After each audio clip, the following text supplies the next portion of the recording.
चलिए अब आगे बढ़ते हैं। महोबा में शिक्षा विभाग की बड़ी लापरवाही सामने आई है। कबाड़ में बेच दी गई प्राथमिक स्कूल के बच्चों की किताबें। खंड शिक्षा पनवाड़ी में स्थित है प्राथमिक स्कूल। मामले में अब बीएसए ने कार्रवाई के आदेश दिए हैं, लेकिन बड़ी लापरवाही है। जहां प्राथमिक स्कूल के बच्चों की जो किताबें पढ़ने लिखने के लिए होती हैं, उन किताबों को कबाड़ में बेच दिया गया। खंड शिक्षा पनवाड़ी में स्थित ये प्राथमिक स्कूल बताया जा रहा है, जहां पर ये लापरवाही सामने आई है। बहरहाल अब इस पूरे मामले में बीएसए ने कार्रवाई के आदेश दिए हैं। इमरान खान हमारे संवाददाता ज्यादा जानकारी के साथ जुड़ गए हैं। इमरान, कार्रवाई की बात तो कही जा रही है और ऐसा पहला मामला नहीं है। प्राथमिक स्कूलों से इस तरीके की तस्वीरें समय समय पर सामने आती रही हैं, लेकिन उसके बावजूद भी इतनी बड़ी लापरवाही शिक्षा के मंदिर में। जिस तरीके से बच्चों का भविष्य संवारने की बात उत्तर प्रदेश सरकार करती है, उसमें कहीं न कहीं जिम्मेदारों की खामियां ये हैं कि जिन बच्चों को जिन किताबों से भविष्य संवारा जाता है, उन किताबों को रद्दी के भाव बेच दिया गया।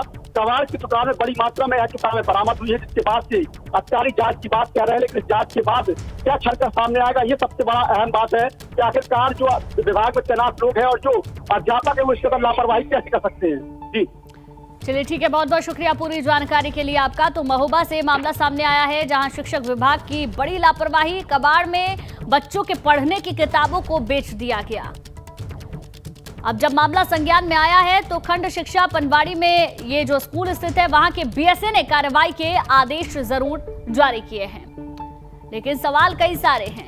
आखिर ये लापरवाही क्यों हुई और इस तरीके की लापरवाही की तस्वीरें क्यों बार बार सामने आती है? एक तरफ हम शिक्षित करने के लिए तमाम योजनाएं चलाते हैं और दूसरी तरफ इस तरीके की खबरें, बड़ी लापरवाही जिसमें सामने आती है। चलिए अब आगे बढ़ते हैं प्रयागराज से अगली खबर, जहां ज्ञानवापी विवाद से जुड़े मामले में हाईकोर्ट में सुनवाई हुई है। मस्जिद इंतजामिया कमेटी की ओर से मामले में हाईकोर्ट में बहस हुई। वाराणसी जिला जज कोर्ट की ओर से केस से जुड़े रिकॉर्ड अदालत में पेश किए गए। मस्जिद इंतजामिया कमेटी के वकील ने कोर्ट से अपील की है। सिविल कोर्ट वाराणसी से पूरे दस्तावेज मांगने की अपील की गई है। अगली सुनवाई पर भी मुस्लिम पक्ष की ओर से बहस जारी रहेगी। तो ये बड़ी जानकारी आपको दे दें, ज्ञानवापी मामले से जुड़ी हुई हाईकोर्ट में सुनवाई हुई है। मस्जिद इंतजामिया कमेटी की ओर से मामले में हाईकोर्ट में बहस हुई, जिसमें कि वाराणसी जिला जज कोर्ट की ओर से केस से जुड़े जो रिकॉर्ड हैं वो अदालत में पेश किए गए हैं।